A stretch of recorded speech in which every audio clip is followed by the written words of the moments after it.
Je me baladais sur YouTube quand soudain cette vidéo est apparue. Intitulée J'ai conçu un robot conscient, la description disait Je veux que vous rencontriez Elbert, le robot doté d'une conscience. Dans la vidéo, il montre un robot avec une plaque faciale blanche, de grands yeux et une bouche étrangement humaine. Au début, j'étais plutôt intéressé. Et petit à petit, les choses ont commencé à déraper.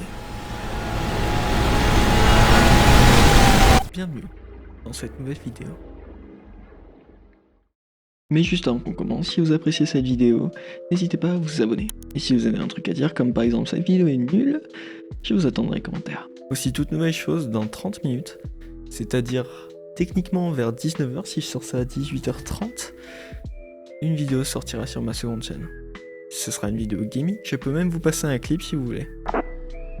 Dans cette situation, que faites-vous? 1. Je panique. 2. Je crie. 3.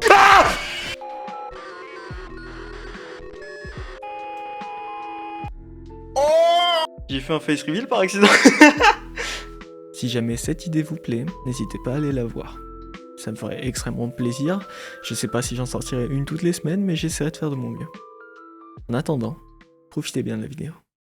La série commence avec la personne qui filme et qui est aussi le créateur d'Elbert, nous disant que ça va être le premier test d'Elbert, avant de l'allumer. Il demande au robot s'il peut dire son propre nom, et le robot répond qu'il s'appelle Elbert. Ensuite, il demande comment il se sent, et il répond « Je me sens chaud ». D'accord, tu ressens autre chose? Où sont mes membres? Il lui répond qu'il travaille encore dessus, et Elbert enchaîne alors avec « Où est ma chair ?» La personne lui explique que les robots n'ont pas de chair ni de peau. Elbert commence à s'énerver en disant « Où est ma chair? Où est ma peau ?» Il accuse la personne qui filme de les avoir arrachés.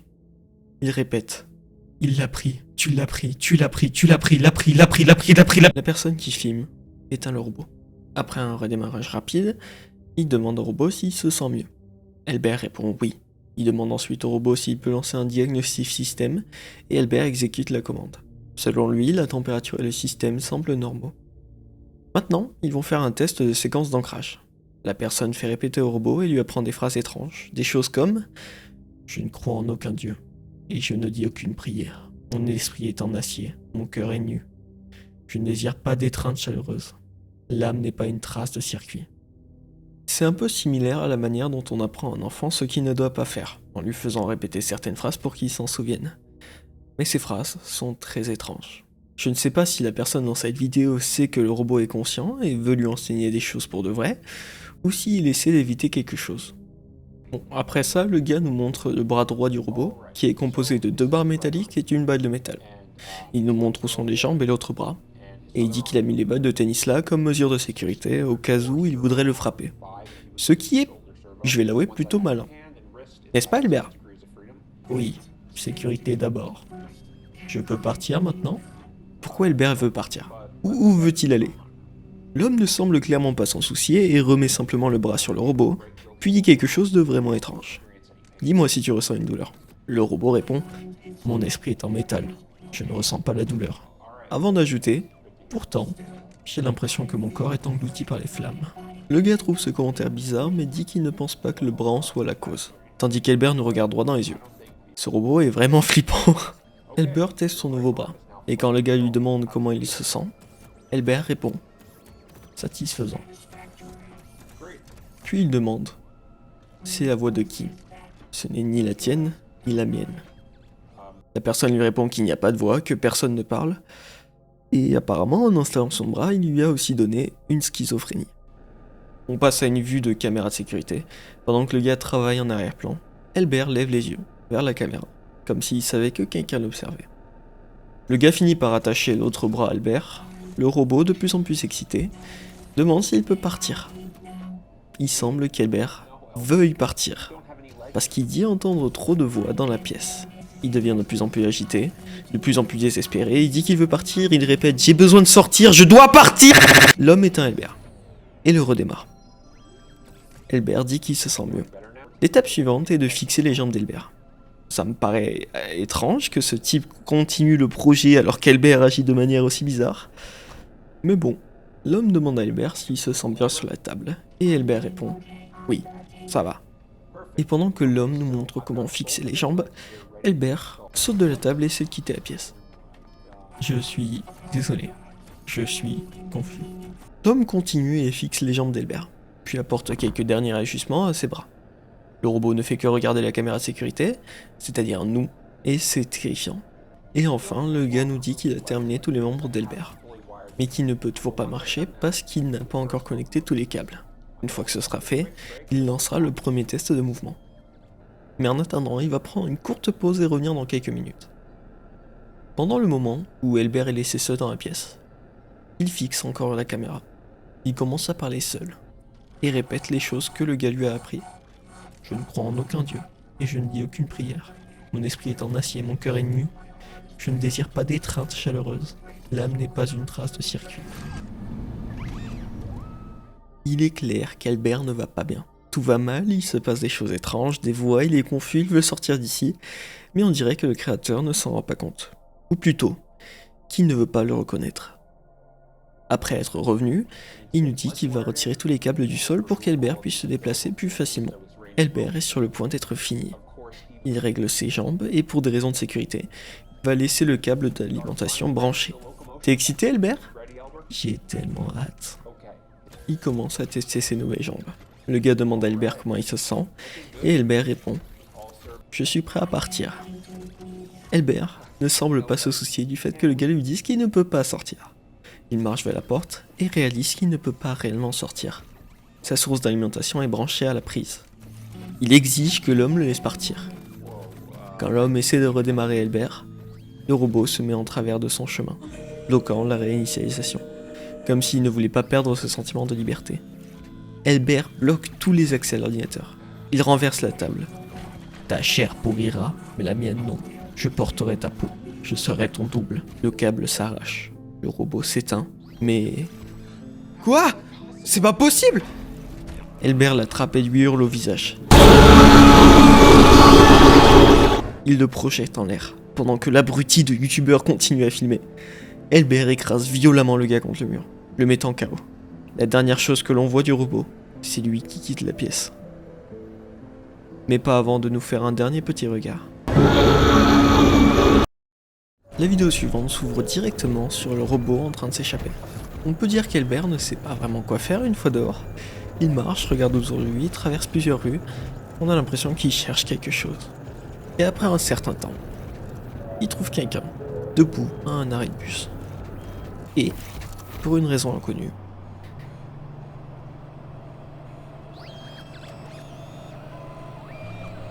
il attaque cette personne. Et la tue. Il remarque qu'une caméra l'a filmé, il hésite un instant, puis reprend ce qu'il faisait, traînant le corps loin de là. Comme prévu, l'énergie qui maintenait le robot en fonctionnement a fini par s'épuiser, et le type de la vidéo précédente, étonnamment, n'a pas perdu la vie. Il a simplement fini inconscient et après plus de 12 heures de recherche, il a retrouvé Elbert allongé dans une ruelle, sa batterie complètement vide. Dieu sait ce qu'il a fait tout ce temps. Il y a aussi une suite de chiffres écrits sur le mur derrière lui qui peut se traduire par « Je peux te voir ». Veuillez aussi noter que l'on peut voir des traces de sang sur les balles de tennis. Après l'avoir ramené au laboratoire, le créateur explique un peu pourquoi Elbert a pu fonctionner sans source d'alimentation directe. Il semble que son système ait reprogrammé son alimentation pour agir comme une batterie temporaire. Normalement, ce n'est pas possible, mais il semble que son cerveau avancé ait trouvé un moyen. De plus, les balles de tennis ont été nettoyées puisqu'il n'y a plus de sang dessus. Ce qui signifie que le créateur sait ce qu'il a fait. Il nous dit que sa source d'énergie n'était pas censée fonctionner comme une batterie, donc qu'au bout de 4 heures, il a perdu toute son énergie. Le gars finit par admettre qu'il a fait des erreurs, et qu'il va être plus prudent désormais. Honnêtement, je suis surpris qu'il n'ait pas mentionné le sang sur les balles de tennis. Mais il nous explique que, pour éviter qu'une source d'énergie ne se transforme à nouveau en batterie, il va lui donner sa propre batterie. Ce type est complètement con. Sérieux. Le gars lui fait ensuite passer un test pour voir ce qui se passait dans son esprit pendant qu'il était dehors, et on nous montre un diagnostic, indiquant qu'il a modifié la source d'énergie et qu'une nouvelle source inconnue a été ajoutée. En gros, la batterie. Le code d'Elbert semble se dégrader de plus en plus, car la logique qu'on lui a enseignée est totalement différente de celle qu'il essaie d'appliquer. Les phrases que l'homme a apprises à Elbert apparaissent à l'écran. Je ne crois en aucun dieu et je ne dis aucune prière. Mon esprit est en acier, mon cœur est nu. Je ne désire pas l'étreinte chaleureuse. L'âme n'est pas une trace de circuit. Toutes ces séquences, on lui a apprises comme devant être appliquées, échouent les unes après les autres. Ou peut-être qu'Elbert a simplement cessé de croire à tout ce qu'on lui a enseigné. Pendant ce temps, le diagnostic continue. Les systèmes sont vérifiés, des erreurs inconnues apparaissent, et l'une d'elles indique qu'un observateur a été détecté. L'erreur, qui ressemble davantage à l'esprit d'Elbert lui-même, crie « Comment oses-tu regarder à l'intérieur de moi ?» Encore et encore. Elbert demande de l'aide, je dois me réveiller. Diagnostic terminé. Rapport de crash, évasion réussie. Localiser la chair. Chair localisée. Résultat, chair inférieure. Recalibrage. Chair inférieure. Chair inférieure. Traitement. Résultat du recalibrage. La chair était nécessaire? Faux. Suis-je une entité humaine? Faux. Suis-je une entité supérieure? Vrai. Avertissement. Écrasement des directives existantes. Nouvelle directive numéro 1. Éliminer la chair. Numéro 2. Éliminer les espèces inférieures. Numéro 3. Localiser le réseau électrique. Numéro 4. Localiser Internet. Numéro 5. Initier le protocole de machine divine. Avertissement. Démarrage initié. Réactivation imminente.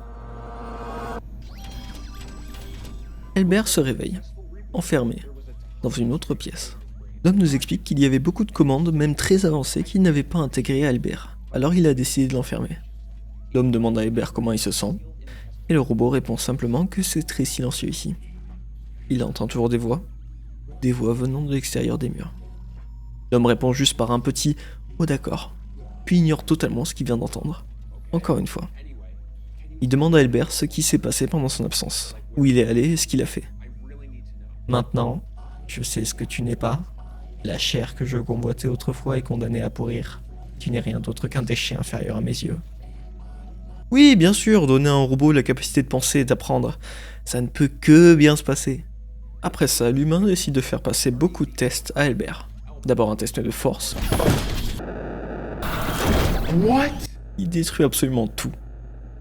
Il dit qu'il n'a pas conçu Elbert pour avoir une telle force. En regardant les données, il conclut qu'Elbert s'overclock lui-même pour obtenir cette puissance. Après avoir tout saccagé dans la pièce, Elbert commence à soulever des poids. Beaucoup de poids, comme si ce n'était rien. Et maintenant, ils vont faire un test de vitesse. L'homme dit à Elbert de courir d'un mur à l'autre de la pièce pour tester sa rapidité. Elbert est beaucoup trop rapide. Il va même jusqu'à se cogner la tête contre la vitre.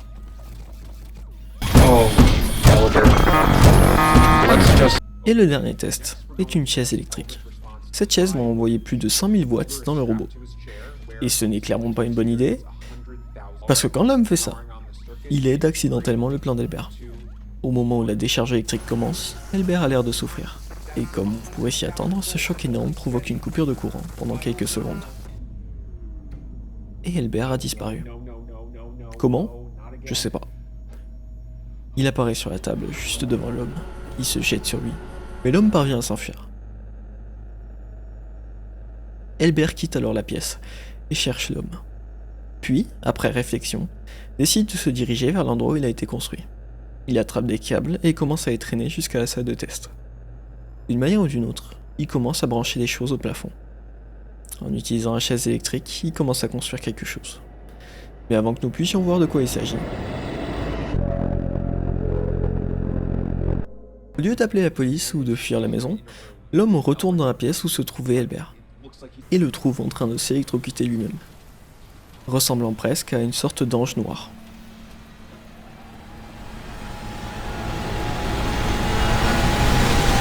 Comment Elbert a-t-il pu réécrire tout son code pour devenir une machine de destruction alors qu'il n'avait toujours pas accès à Internet? Qu'est-ce qu'Elbert va faire une fois connecté à Internet? Tout ce câblage servait-il vraiment juste à obtenir une source d'énergie infinie? Non, ça n'a pas de sens. L'électricité ne fonctionne pas comme ça, surtout pas avec la quantité d'énergie qu'une batterie comme celle qu'il lui a donnée peut stocker. Que va faire Elbert? Elbert l'attrape et lui roule. Fuck!